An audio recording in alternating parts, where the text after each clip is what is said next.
Hey, welcome back to SDR Unfiltered. Today I want to talk about revenue management because I think there's a lot of misconceptions about what revenue management is, and I want to dispel that thought process. And first and foremost, the number one thing that I want to kind of let you know is I'm going to be doing a series. I'm going to start interviewing some of the top revenue managers in the industry right here on the podcast because you're going to get a lot of different perspectives, but there's some things that are really going to be consistent among them. I've got Emile Sakhel from Pricing by Mira. I'm going to have Jake Cohen. I'm going to do some others, probably B&B Labs as well. Some of these top revenue managers. So one thing that I will tell you as an experienced revenue manager, and like Jake Cohen, Emile Sakhel, they're both in my mastermind. What I look at is it's really all about mindset. So if you really follow me and you know what gives me my competitive advantage, it's really one thing, and that's I will do the stuff that most of you are unwilling to do. As an example, it is, as I'm recording this, it's exactly 7:29 a.m. I have already done about maybe somewhere between 50 to 70 minutes this morning. I didn't keep track exactly of revenue management on all of my properties that I own and also my co-hosting properties.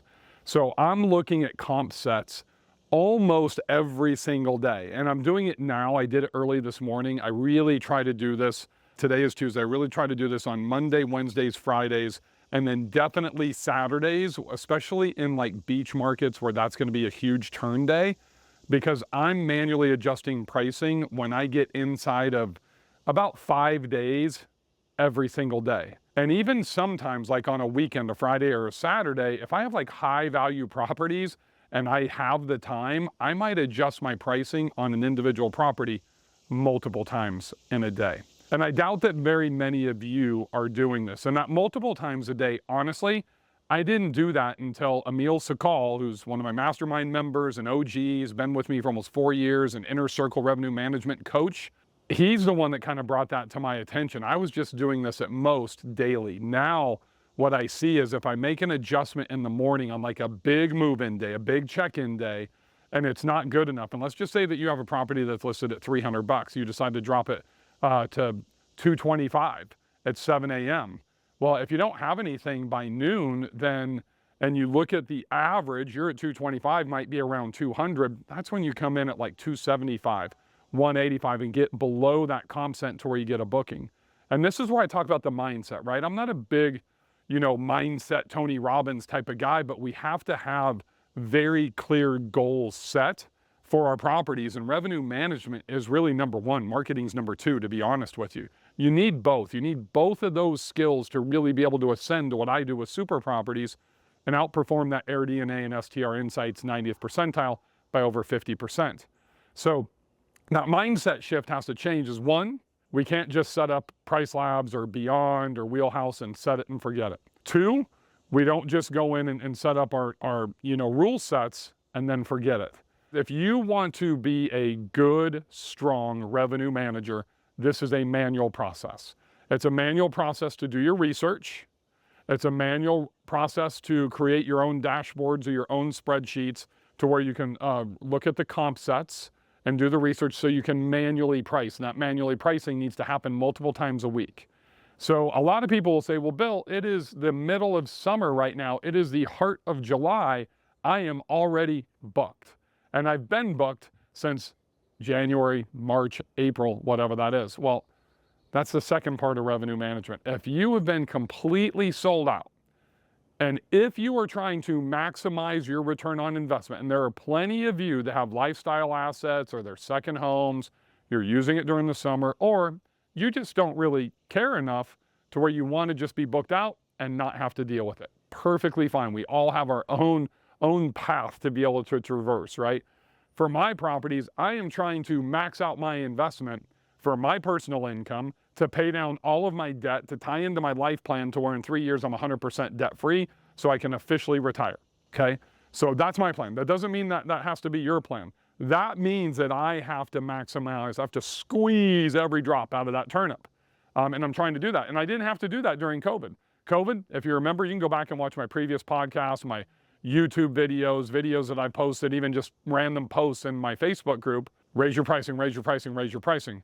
Well, unfortunately, the only opportunity I get to raise my pricing today, and most of us, because the market has softened tremendously, is if I'm moving minimum night stays to go from 7 to 5 to 4 to a 3-2-1 strategy, and then what I call the one strategy. This was another thing that was, advised to me at our very first Inner Circle in-person boot camp, that Emile came in and he started showing the benefits of the lowering of the minimum to one night minimums. I had never gone to one nights. I was afraid. My mindset would not let me go to one night minimums. 2-night minimums on my super properties was as low as I would go. Well, what I started testing literally that day, it was on day 1 of our April boot camp, he did the presentation and he talked about the value of one-night minimums, because what you have to understand about revenue management, it ties directly into your rankings, your listing optimization. The higher you're ranked, the better opportunity you have to be able to charge more. And the lower you rank, so if you run a rank breeze report, you look at where you're ranked. If you're on page 3 and I'm on page 1 and we have identical properties, I'm going to be able to charge more than you. I will get more eyeballs on, like probably about 5 to 7 times more eyeballs on that property. And I'm getting to them earlier in their decision-making process on who to rent from, on where to buy. So the rankings coincide with revenue management. If you have a shitty property, meaning a shitty listing, you can have a great property, but you can have just average photos, underwhelming, design and decor. You don't have all the amenities, so you're ranked on page 3 or 4. And really all it is, folks, I'm not saying anything negative about your properties. What I'm telling you is this is a popularity contest. You have to be the prom king or the prom queen. If you're not the big man or big woman on campus, you are not going to win the rankings, kind of journey, and you're not going to be able to earn the right to maximize your ADR. So those go hand in hand. So back to the one night strategy, literally that day, it was on a Saturday, and I think it was Monday, Tuesday, Wednesday, was available for the next week at multiple properties. I moved like 4 properties to one night minimums. I did not lower my pricing, and I had 2 bookings that night on those properties. Ironically, they're not for one night. The one night is what spikes your rankings, right? So you think about it, pricing is the last thing that I lower when I'm doing revenue management. The first thing that I'm going to lower is my cancellation policy. If you're running a strict cancellation policy, then you need to look at moving to moderate. And if you're at moderate, you need to look at moving to flexible. The second thing that you want to identify is going to be your minimum night stay. And that's where last year I implemented the 3-2-1 strategy, right? And I'm actually raising pricing when I go to a 3-2-1 strategy, but that's way in advance of my lead time. That is not a last minute strategy, right? So you need to have a far out strategy. So if your lead time's 100 days, that would be like 120, 150, 200 days, 250 days. And then you need to have what I call the buying zone, which if you're at 100-day lead time, that's 20% above, so like 120 days to 20% below, so like down to 80. So you have this 40-day window that you have to absolutely be right in prime buying zone, prime pricing, like in line with your competition. And then that's when you start lowering the pricing after that. Now, if you're in an urban area, you're not talking 100-day lead time. You might be talking 7 to 14-day lead time, and you just adjust this based on what your market lead time is, not what your property lead time. That's another huge misconception that people don't understand. You are selling to the market. You're not selling to the people that have booked your last property. That you're doing through your direct booking strategies, right? So use the market lead time, not your property lead time, that you can see by going into the Insights tab right here on your phone. You should be using like a weekly market research report from Price Labs. I'm sure Wheelhouse and Beyond have them, but I'm a Price Labs, user. So I'm looking at that market research report. So I really try to focus on my super far out pricing. If I have a standard 2-night minimum on a property, that's when I'm at 4 nights, specifically on weekends, and I'll do 3 nights, Monday through Friday. And that could be like 200, 250 days out. And people don't think about 250 days out. That's like next summer, right? So it's 356 days to today in the middle of July. Let's subtract 100 days. That's roughly 3.5 months.